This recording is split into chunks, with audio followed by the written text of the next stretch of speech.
Welcome to Culture. I'm joined on set by our film critic, Lisa Nesselson. Hello, Lisa. Good morning. You're going to tell us about 3 films, 2 of them American, 1 Romania. I'm guessing that Clint Eastwood doesn't star in the Romanian one. Now, what makes you say that? I think it's high time that Clint Eastwood stopped getting typecast as tall American males who speak English. No.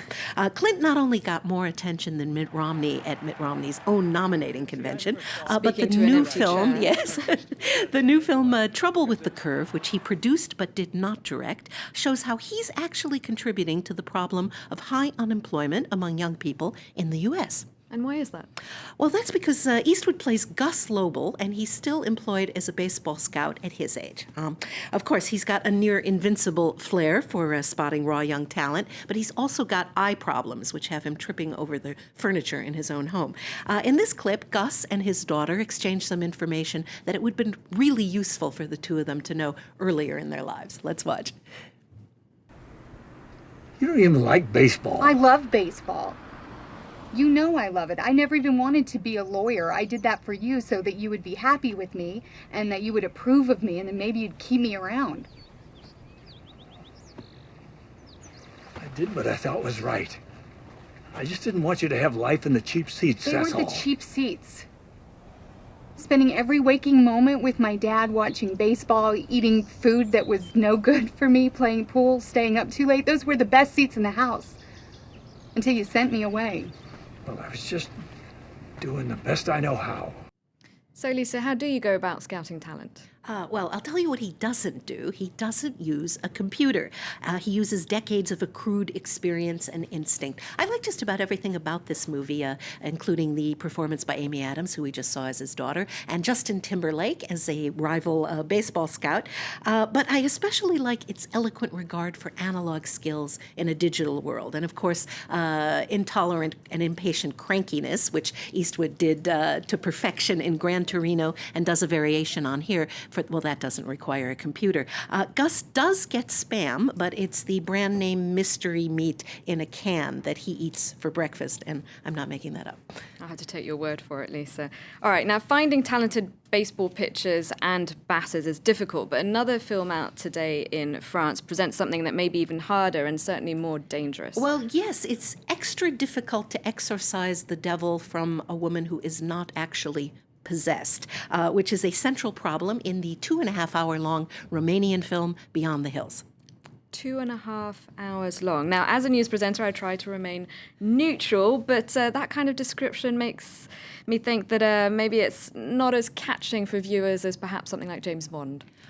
Fair enough, but James Bond has been only fighting, various and sundry bad guys for a few decades, whereas mad monks, authoritarian priests, and well-meaning nuns have been the stuff of drama for centuries. I like this film a lot. It does one of the things that movies do best, which is it transports us to a completely different reality. It had its world premiere at Cannes in May, and it won the Screenplay Award, so the jury obviously didn't think the film should be shorter, and the Best Actress Award, which was shared by the 2 young women at the center of the film. So we should think of it as a lesbian love story between orphans, but without electricity. And in this scene, the woman in street clothes has come to rescue her beloved from the rustic rural monastery where she is a novice, but the conversation doesn't go exactly as she planned. Let's watch. Aline, eu am vorbit cu părintele și eu dacă mă duc de aici înapoi nu mă mai primește. Cum? Așa au zis. Păi și ce? Cum păi și ce, Aline? Păi, Chiță, n-am zis noi gata, de acum rămânem împreună orice ar fi, la ce te întorci? Am zis, Aline, dar nu ca să mergem pe vapor. Păi și unde să mergem? Aline, eu am apucat-o pe o cale, nu pot să ies așa pe ușă să mă rup. Dar ce cale spui tu? Cale, ca să nu mai fiu singură niciodată. Dai să fii cu mine. Am să fiu. Aline, dacă n-ai pe Dumnezeu în suflet, poate fi tata la de pe lume cu tine, că tot singur ești. Păi, Chiță, dar ce spui tu acolo? Eu nu pe tine te am și mie nici nu trebuie altcineva. Păi nu-i bine așa, Aline. Că oamenii vin și se duc. Numai Dumnezeu cu tine totdeauna. And apparently that film, Beyond the Hills, is inspired by actual events in Romania. It absolutely is, and that's something that I was not aware of when I sat down to watch it. An exorcism in an out-of-the-way, very rustic monastery run by a sternly charismatic priest went terribly wrong in 2005, and the finger-pointing between religious and secular and medical authorities was, to use a technical term, an unholy mess. Writer-director Christian Mungiu previously won the top prize in Cannes for his harrowing film 4 months, 3 weeks, 2 days, which was set in communist times, and Beyond the Hills is set in a version of the 21st century, and it taps into issues that predate communism or indeed its fall and then uses them to comment on the Ceausescu years. It's masterfully creepy, and I think it's an indictment of social systems where religious havens aren't havens at all. Here's the director on the France 24 Culture Show talking about why this topic is still very much a going concern in his country. Let's watch. Some 7 years after the real incident, checking on the internet, I discovered that this was still very, very interesting for all the people checking about the subject on the internet, and it polarized people completely. So I thought it's good to speak about this because it's a personal story, and at the same time it speaks a lot about the Romanian society and about the role of religion today.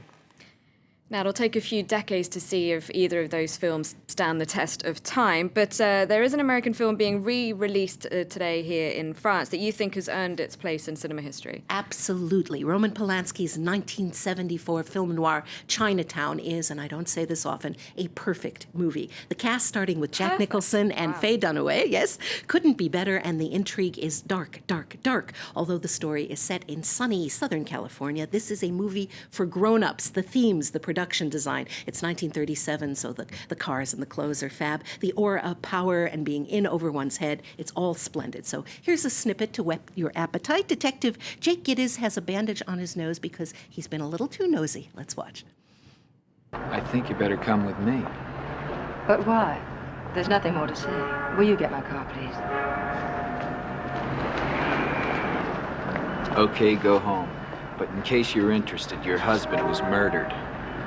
Somebody's been dumping thousands of tons of water from the city's reservoirs, and we're supposed to be in the middle of a drought. He found out about it, and he was killed. There's a waterlogged drunk in the morgue, involuntary manslaughter if anybody wants to take the trouble, which they don't. It seems like half the city is trying to cover it all up, which is fine by me. But Mrs. Mulray, I goddamn near lost my nose, and I like it. I like breathing through it. And I still think that you're hiding something.